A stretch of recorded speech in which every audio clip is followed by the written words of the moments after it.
আসসালামাইকুম বন্ধুরা, police constable লিখিত পরীক্ষায় কী কী আসতে পারে আজকে তোমাদের সাথে নিয়ে আসলাম। প্রথমে ইংলিশ সম্পর্কে আলোচনা করি। দেখেন, paragraph rivers of Bangladesh, environment, pollution, তারপর দি কাউ, দি স্কুল, একবারে সহজ কিছু আসবে, এত কঠিন কিছু আসে না পুলিশের রিটেন পরীক্ষায়। তারপর ইংরেজি অনুবাদ, আমাদের ক্লাসে 50 জন ছাত্র আছে। সহজের মধ্যে বাংলাদেশ নদীমাতৃক দেশ, সততাই উৎকৃষ্ট পন্থা, আজ খুব গরম, পৃথিবী গোলাকার, এগুলি আসতে পারে। তারপর অঙ্কতে আসি। ধরেন, দুটি সংখ্যা লসাগু ও গসাগু যথাক্রমে 288 ও 12, একটি সংখ্যা 34 হলে অপরটি কত? এই দেখেন, অঙ্কটি খুব সুন্দরভাবে সহজভাবে দেওয়া আছে, আপনারা সমাধান দেওয়া আছে, আপনারা দেখে নিতে পারেন। তারপর আসি বীজগণিতে। x মাইনাস ওয়াই ইকুয়াল 1 এবং xy ইকুয়াল 56 হলে x প্লাস ওয়াই স্কোয়ার এর মান বের করুন। তবেই দেখেন, খুব সহজভাবে দেওয়া আছে, মান নির্ণয় দেখে নিতে পারেন। মান নির্ণয় খুব সহজ আসবে, এত কঠিন কিছু করবেন না।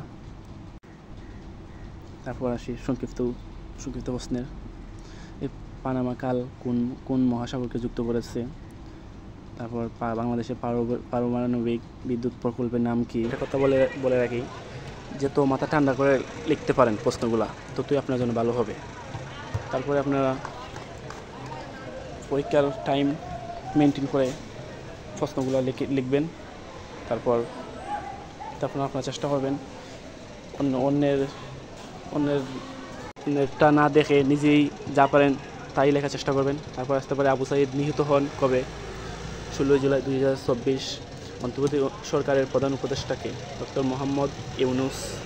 তারপর আপনারা আরও অনেক অন্যান্য বই পড়বেন, ওগুলোর থেকে কিছু সহজ সংক্ষিপ্ত প্রশ্ন শিখে নিতে পারেন।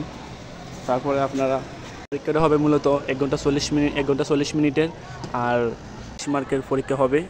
আপনারা খুব মাথা ঠান্ডা করে পরীক্ষাটা দেবেন। বাংলায় আপনারা রচনা শিখতে পারেন, বাংলাদেশ মুক্তিযুদ্ধ, তারপর বাংলাদেশ জনসংখ্যা সমস্যা ও তার প্রতিকার। তারপরে মানে দুই তিনটা রচনা দিবে, আপনারা যেটা সহজ মনে করেন সেটাই দিবেন রচনা। তারপরে আপনারা